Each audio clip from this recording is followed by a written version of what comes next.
Semangat pagi Sobat Humas. Kita berjumpa lagi di acara podcast Polda Jatim. Kali ini saya AKBP Cecep Susatya, Kasubdit Multimedia Bid Humas Polda Jatim akan menjadi host dalam acara podcast Polda Jatim.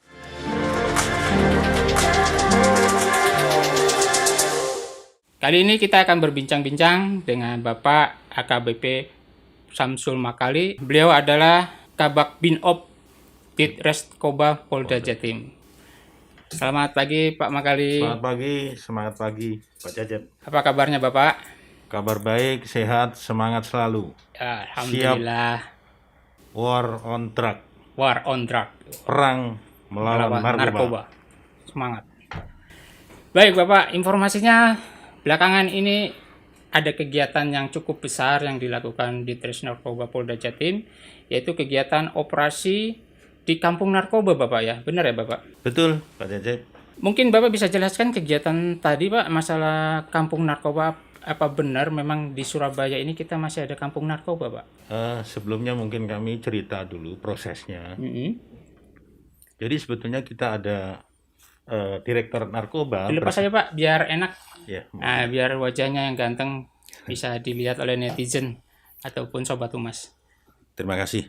Jadi sebetulnya kita punya gagasan kerjasama dengan BNN Provinsi Jatim. Jadi ingin membuat BNNP Pak ya? BNNP Provinsi Jatim.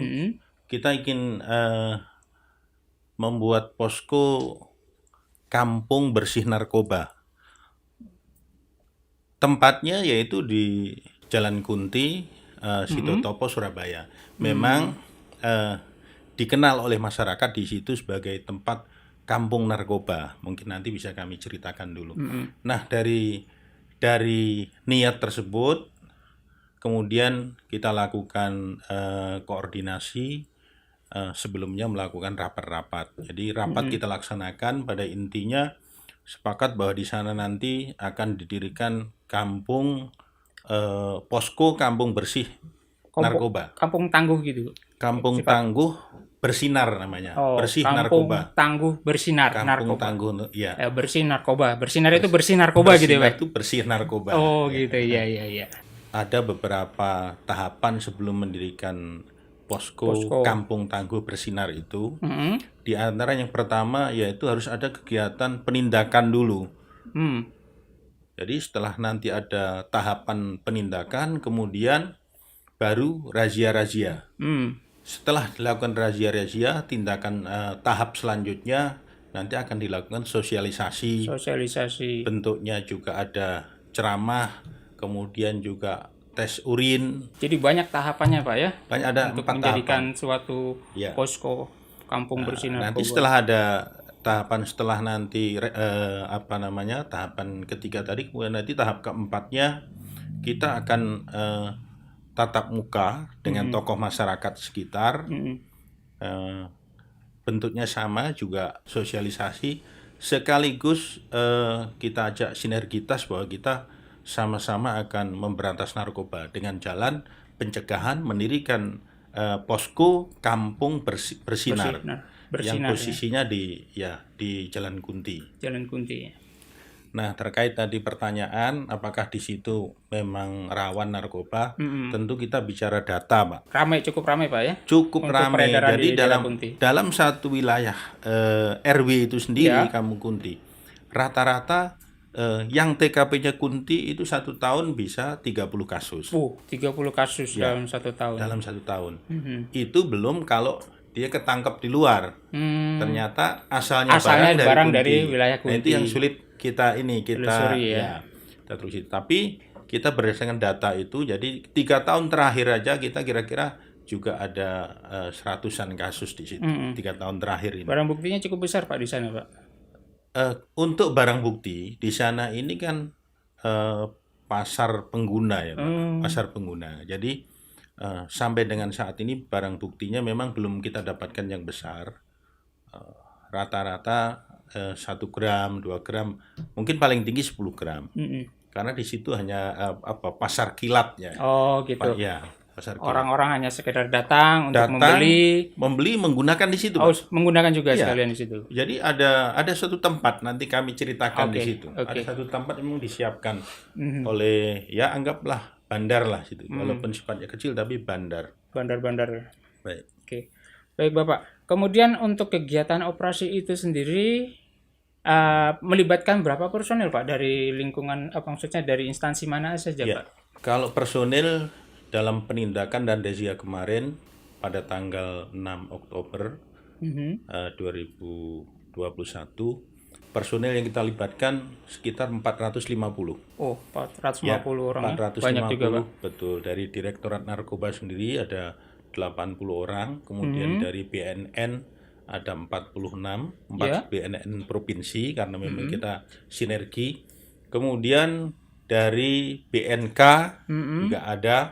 Kemudian dari kita menggunakan pasukan inti kepolisian, Ya. Sat Brimob Polda Jatim 1 kompi, Oh, kemudian Dalmas Polda Jatim Polrestabes. 1 kompi, Oh, Dalmas Polda Polda, Jatim 1 iya. kompi, kemudian Dalmas Polrestabes oh, sama, Polrestabes juga ikut. kemudian Dalmas Tanjung Perak, Hmm. itu semua kita libatkan. Kemudian Sat Narkoba Polrestabes Surabaya, Ya, Sat Narkoba Tanjung Perak. dan anggota Polsek Semampir. Oh, Karena di ya. situ masuk Wilayah Kecamatan Semampir ya, Pak, Semampir. ya. Setelah kegiatan operasi ini berjalan, apa berhasil, Pak? Dapat barang-barang bukti maupun tersangka yang kita bisa diamankan. Baik, memang berhasil ini di sini memang ukurannya bukan pelaku ketangkep, ya. Oh, Pelaku gitu. Ya, sesuai konsep kita itu memang yang pertama pelaku ketangkep. Seandainya pelaku tidak ketangkep, tapi ada lain yang bisa kita hasilkan. Yang pertama razia. Razia itu tujuannya memang di samping kita juga bisa mendapatkan barang bukti, kita juga membuat shock terapi. Shock terapi Membuat untuk warga efek sana, Pak, deterren ya. bagi Warga yang melakukan tindak betul, pidana itu, Pak, ya. warga Jalan Kunti Kunti sendiri. itu, ya. Terus katanya ada kabel yang menyambung dengan alarm, Pak, ya. Ya, itu memang ada. Ternyata memang itulah bentuk ini ya, apa namanya? Sistem keamanan mereka mungkin, Pak, ya. Betul. Jadi sepertinya itu sudah memang disiapkan atau diciptakan supaya kampung itu tidak bisa polisi masuk gitu. Atau kalau polisi masuk tidak ada yang ketangkap gitu kira-kira. Jadi seperti itu. Jadi ada sistem yang mengawasi siapa saja yang datang mungkin Betul, ya. Kalau ada mencurigakan langsung pencet alarm Nah, sehingga betul. bandar-bandar langsung menghilang gitu, Bisa Pak, ya. menghilang. Dengan cepatnya. Sedangkan situasi kampung itu sendiri, waduh, Padahal gang kalau kecil itu kalau nggak salah, gang Pak, ya. sangat kecil. Jadi kalau badan kita nih pres masuk, yang gede-gede saya Pak Cecep, Pak, ini tuh masuk itu gangnya betul-betul satu badan. Benar-benar satu badan. Betul. Ya Allah. Kemudian informasi tadi yang Bapak sampaikan katanya ada tempat itu sebagai transaksi maupun untuk nyabu di tempat gitu, Iya. Pak, ya. Betul. Gimana tuh, Pak? Tempatnya seperti apa untuk nyabu di tempat? Ada 2 tempat. Jadi yang satu tempatnya ini agak bagus, agak tertutup. Jadi kos-kosan tapi tidak ada isinya. Memang di situ disiapkan, disewa untuk membeli, disiapkan di situ, kemudian menggunakan sabunya di situ. Langsung di tempat. Langsung di tempat. Disediakan tempat gitu ya. Betul. Jadi misalnya grup nih 5 orang beli misalnya 1 gram. Gantian dia nyabu di situ aman. Kenapa aman? Karena di depan sudah banyak yang jaga kelompok mereka ya, itu. ya, seperti yang tadi sistem keamanannya mereka security-nya, Tidak ya. sampai polisi masuk gang ini pun Sudah kalau ada sudah yang ada alarm kita sudah ini sudah aman. Alarm sudah kedengeran dia. Oh gitu. Sudah Waduh. ini. Jadi sulit memang untuk masuk ke situ. Ini merupakan tantangan besar bagi narkoba Betul. kita ya, Pak, ya. Kemudian ada yang terbuka, tapi tempatnya itu di pinggir kali, di belakang yang Sangat orang menjorok ke dalam susah dilihat betul, gitu ya, Pak, ya. sulit orang masuk juga. Sulit pertama gangnya sangat kecil, hanya ukuran kayak 1 meter paling ya, Pak, nggak ya. sampai Pak, setengah meter. Puh. Masuknya sulit banget. Masuknya ke tempat itu. Ini seperti ini, Pak, ya. Betul. Bilik-biliknya ini ya, Pak, ya. Betul. Ini biliknya, salah satu biliknya. Ini adalah bilik tempat untuk ini. Untuk mereka nyabu, Pak. Informasinya hasil penyelidikan di situ transaksi dilakukan oleh orang situ sendiri atau ada orang luar ataupun yang nyabu ini banyakkan orang luar atau bagaimana, Pak?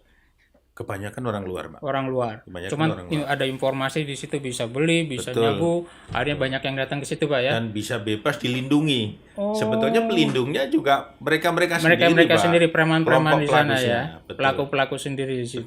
Betul. Barang bukti apa, Pak, yang ditemukan pada saat razia kemarin, Pak? Kemarin kami dapat satu orang, satu orang ini anggaplah TO. Oh, TO, Pak, ya. Kemudian ada barang yang kita temukan di kos-kosan itu yang tempat untuk nyabu itu. Ada 5 poket di situ. Ada 5 poket tapi tidak ini, ada Pak, pelakunya. Betul. Cuman- Tapi ini nggak ada pelakunya. Ya mungkin karena ini kan kita datang Ditemukan di dadakan dalam gitu. dompet ini, Pak? Ya, tapi dalam kontrakannya kosong, Pak. Oh, gitu. Kos-kosan jadi apa ya? Petak gitu loh. Petak aja ya. Iya, petak kos. Yang pemilik kos bilang nggak ada yang nempati gitu. Nggak ada yang nempati. Nggak ada Tapi yang nempati. barang bukti ditemukan di situ. Betul, jadi pintunya cuma ditutup gini aja. Ah. Kalau dibuka ya buka dia. Nggak ada tempat untuk tidur. Nggak ada itu tempat tidur, nggak ada, cuma balai-balai doang mungkin. Iya, kosong. Oh, kosong sama sekali. Kosong. Memang dia tempat untuk Nyabu untuk saja. nyabu, betul. Dengan langkah-langkah yang untuk menciptakan kampung tangguh bersih narkoba. Berarti sekarang sudah mencapai tahapan razia, Pak ya. Tahap razia. Razia penegakan hukum dulu ya. Betul. Nah, selanjutnya tinggal Nanti kegiatan kita sosialisasi terkait tes dengan urin. program itu. Betul.